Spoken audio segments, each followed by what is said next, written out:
Right then, so bit of a different vlog this time because it's not often that we give cars back. So this Leon, we got it works out 4 months to the day that we got it from Nick. Went and collected it from Brands at the same time as the Golf. So not that long ago really in the grand scheme of things. But we've had a little bit of discussion and spoke to everybody who's worked on the car, and me and Scott's talked to, and I've spoke to Nick, and we think now's a good time for us really to just say we've done what we need to do and concentrate on the other cars that we've got, because we've got a lot of projects in the works, a lot of stuff not quite finished. We've got that much going on that we really need to just concentrate on a couple of things, not on 10. So basically this car will loan to us by Nick to race it for next year, but what he didn't realise is we're going to get it done this year. So it's done the Birkett, it's done the final round at the Track Day Track Day Trophy Super Cup, MSV Super Cup should I say. So it's done what we needed it to do. I would have liked to campaign it a bit more next year, but we've still got tons more to do to this car if we want it to be ultra reliable and ultra competitive, and there's a lot of one-off stuff on it. All the carbon fibre front end, which I'm not sure if we've ever had a video showing much of it, but like all this is all carbon fibre, honeycomb, like even underneath, everything. So if you just have a little spat in the gravel, it's going to end in tears. So basically what we decided to do was get it to the state where Nick can take it, and then we should be all right. So Nick's got spares for all this type of stuff because he runs a Toledo, which is basically the full-blown touring car. So I think it'd be nice if Nick takes it and he runs it next year, and we can run it with him next year in some in the championship. But we're probably 300 hours deep in this project, and the whole deal that we got with Nick, well, we'd only charge him for the parts. So we've wasted a lot of time and effort if it never does anything. But we feel them 300 hours, although it's a lot, we've really enjoyed doing the project. It just probably come at the wrong time, trying to do the Golf at the same time. If we just did this, would have been all right, but then obviously Scott and Nick got their heads together and got that Golf as well, and yeah, that's turned into a job. So basically, when we're done, what we've done with that, we've loaded it up, the van's all loaded up, and we'll have a little look on there. Not be able to see much because it's a bit dark, but basically the car's ready to go on a track day. We've put a passenger seat in, we just got a random one, which is sat at a funny angle. I need to get Scott to lay that back a little bit if we can, but this never really planned on having a passenger seat, so it's sat on top of a load of stuff there in the way as well. So basically we're going to take it to the track day at Donington Park. Scott's going to go around in it, Nick's going to go around it, still got all the V-boxing, so we should get some data. I'm hoping Scott actually shoves the camera in Nick's face and talks to him as well. But we're going to do the track day, and then Scott's coming with us as well, another Scott, which gets confusing. And while Nick and Scott are talking rubbish, he'll rip all the seats out, the V-box and all the wiring and stuff, because there's no need for this to stay in the car. Nick can sort all that out next year. And yeah, it's been a good car. Like we've spent a lot of time getting it good, but there's probably another couple of seconds of lap, like at Brands Hatch. I did a 53.7, or Scott did, one of us did anyway. We're in the 54s all the time, and then into a 53.7, which were quicker than a Seat Leon TCR car that were on track at the same time. Whether that were a tyre thing or a driver thing, still it were competitive. And if I'd not put it in gravel 15 minutes from Enwich, if you watch this,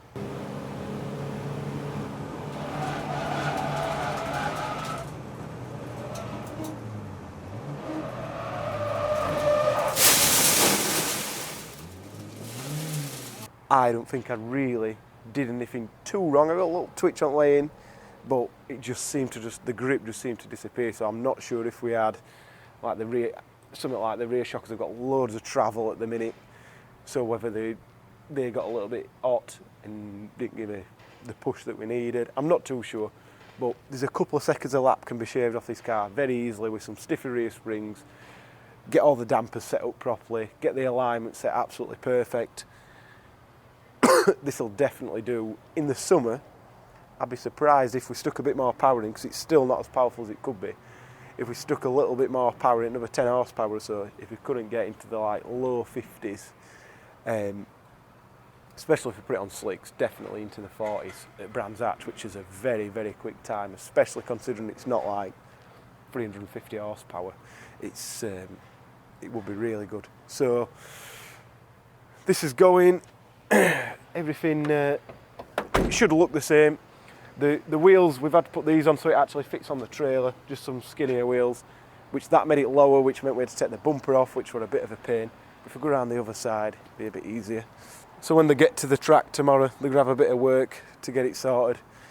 We're still finding gravel all over as well, so God knows what's happened there.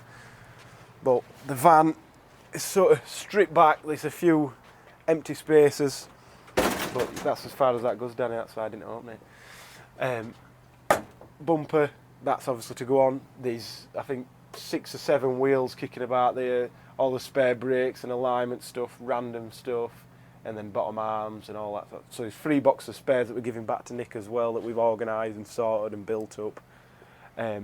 All the wheels are going back, so they're the 2 wheels that need to go, the 2 front wheels that need to go on, which they're still in. To say they've done a full race, quali, and all the track days that we've done in it, which, got it on my phone, how many track days we've done in this car?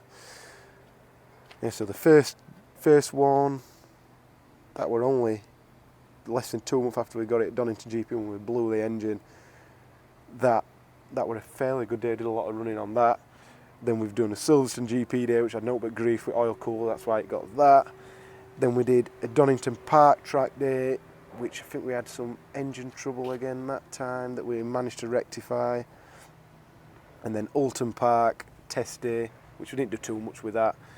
And then Brands Hatch, so it's done 1, 2, 3, 4, 5, 6 outings. Plus, 6 outings. So the Birkett did 2 hours on track at the Birkett nearly. So it's done a lot of running. And then, sorry, the wet tyres. These are the tyres that we had on at the Birkett, which they're in good nick as well. So this car's not hard on tyres at all. These have been on for a few track days. They've been on for 2 hours at the Birkett and another couple of bits at testing. So, yeah, it's a bit of a funny time because we're getting rid of this, and at the same time we've emptied all the stuff off the van to do with the Ibiza as well, because we're getting rid of the Ibiza next week. So we're going to be getting rid of that, getting rid of the Ibiza. There'll be, if people remember, the KTM will be coming.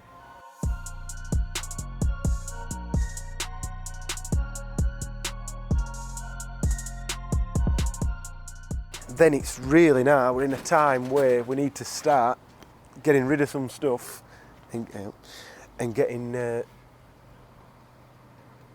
all the existing stuff done. So we're working on the Citigo, we're working on the A5 at the same time. We've got a couple of customer cars in there as well. Then when we've got a little bit more time, we're going to be back onto the Mark 5, which is still here, which, looking at the tyre wear on the Mark 5 and the pictures that we got, we're rolling over way too much and destroying the tyres. So once we've got the sill repaired,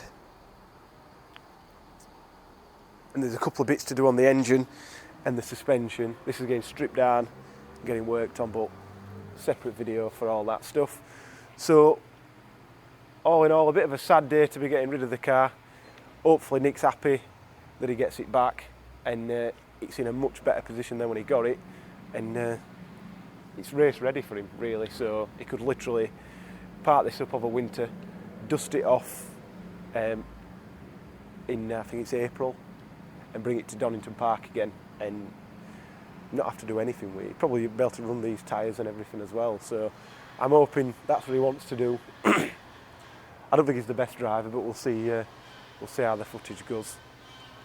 So hopefully this has been interesting. I'm going to wrap it up now, but there might be some stuff inserted in between from tomorrow because I'm not going to be there. but hopefully it's been interesting. Hopefully people have enjoyed this project.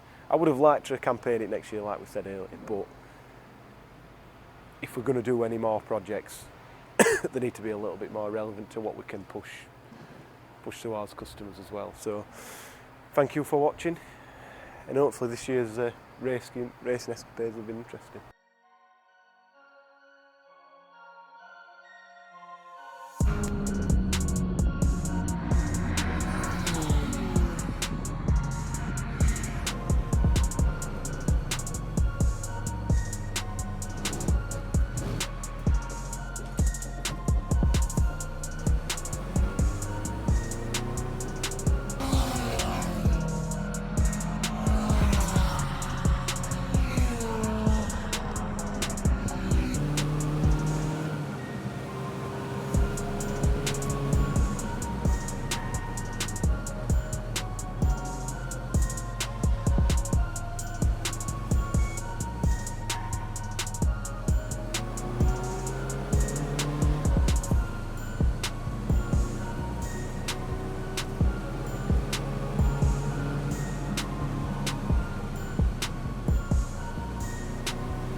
So this is it, end of the day. Our trailer's empty. Oh, let's get a couple of seats on that. Scott's going to try and play a bit of Tetris, get it on back of van. We've got the lay-on the back of Nick's truck, ready to go. Back of his pickup's absolutely full. So Nick, what do you reckon to the lay-on? First time you drove it with a smoky engine in? Yeah, with a diesel. First diesel car, first time on track in God, over a year. It's awesome, it's unbelievable. Obviously I've got the Toledo British touring car, so it wasn't completely unfamiliar. It felt exactly the same, which is a testament to your guys' work, because you've managed to assemble a British touring car that feels just like a British touring car. So hats off. And the diesel engine is immense, like immense. I couldn't believe it's only got 220 horsepower. It's ridiculous. It feels like my Toledo runs up to 300, 380, even more sometimes, and this thing feels like a ballistic missile compared to it. But that's the difference, I guess, between torque. You know, that's got sort of 300 pounds-foot of torque. This thing's got 400. You have something ridiculous, you know. And on a day like today, the pissing wet in Donington, it's just amazing. No one could touch us. So are you going to be looking forward to next season now then, in a different car to what you're expecting? Yeah, so Toledo's getting shelved. Leon's been brought forward. So yeah, that's going to be the new race car for next year. So hopefully I'll bring the fight to Scott and Ryan. They need a bit of competition, and I'm sure they won't mind it coming from a diesel car.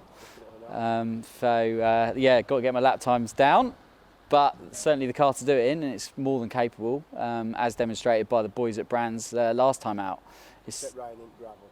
Oh yeah, apart from Rally Ryan, who insists on going off the track at all times. He's on a gravel awareness course, which is why he's not here today. It's been sin binned, yeah.